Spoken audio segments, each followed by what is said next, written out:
Segment 3, healthcare. Let me give you a quotation and a fact. The quotation comes from you in Basic Economics. Quote, "A long-standing staple of political rhetoric has been the attempt to keep the prices of medical care reasonable or affordable. Yet the amount of resources required to supply the things we want are wholly independent of what we are willing to pay. It is completely unreasonable to expect reasonable prices." That's the quotation. Here's the fact. The United States devotes 17% of its GDP to healthcare. The next country down in that is Switzerland at about 11% of its GDP. So we devote something like 50% more than the next country down. Now, surely it's not unreasonable to suggest that we're just spending too much. The question is, when people are spending their own money, I don't know how third parties can say it's too much. Well, ironically, Rahm Emanuel's brother, who's a doctor, has on board for this whole Obamacare thing. But really, he revealed why Americans spend more.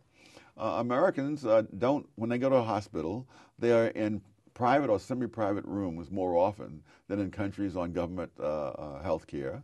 And so instead of being in a ward, you're in your own private or semi-private room. It costs more. American doctors are more readily available. There is less waiting time. Some people prefer to pay in money and others in waiting time. Now, when you have a painful disease and the government tells you there's a 6-month waiting list, that you're paying in a different way. It doesn't show up in the statistics. But you may not even live the 6 months, depending on what you have. So we pay more and get more. That's it.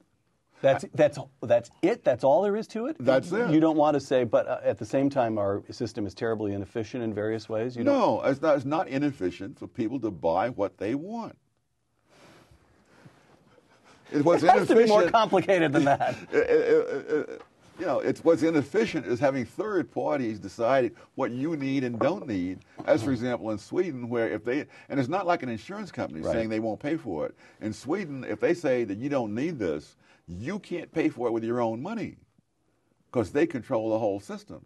And so your choice at that point is to leave Sweden, which if you're very sick may be a little hard to do, or to have what you need smuggled into you. Right. Tom, in one of the last conversations I had with our friend Milton Friedman, I recall his saying he was musing about the future of healthcare, which, as you know, interested him for 5. In fact, there are no new ideas, just proposals by Milton Friedman that haven't gotten around to being enacted yet, I sometimes feel. But Milton said the situation we have in this country is untenable over the longer term. And he said, broadly speaking, about 50% of American healthcare is private, subject to the usual incentives of the private market. But about 50% with Medicare, Medicaid, and so forth, about 50% is effectively socialized, run through the government in one way or another. And Milton said, this is untenable. We will probably either go to a much more socialized system in which we will at least have the virtue of controlling prices. Quality may deteriorate, but prices might be controlled. Or we'll go in the other direction and push more of healthcare into the market, which would control prices and improve quality. Does that make sense to you, that analysis? Yeah. It's about 50-50, but it's untenable that we're at I don't know why it's untenable. It's one of the few times I'm sure if he were here, if he were here, of course he'd say I misstated it or. Yeah. But when people want something, and when I was in the hospital last, I had a private room. No doubt that costs more than if I were in a ward. Right. Particularly as in Britain, where you can be ignored by the nurses. The women in Britain, one of the scandals is that they are having their babies in the hospitals, but not in the delivery room. I mean, they're having their babies in the hallway and the elevators because they're calling for the nurse, and the nurse will get around to it when she feels like it. And the baby is not going to wait. Okay, let me ask you then a question about practical politics. One of the points you make in Basic Economics is that the government, politicians, face incentives the way ordinary actors in the free markets face incentives. Yes. So here's a question.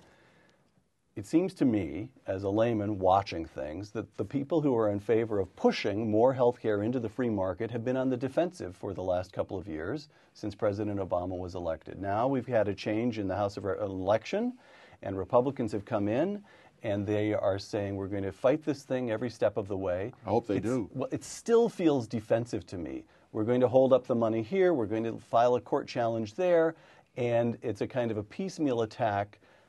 How can the terms of the debate be changed, if indeed they can, so that the argument for the market becomes dominant and unself-conscious and aggressive in a certain sense? Well, that would require articulate Republicans. All right, on to the next question.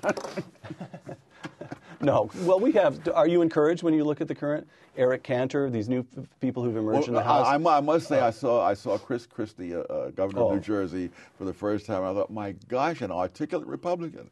When was the last time I saw one of those? Articulate and also willing to fight. Yes, yes.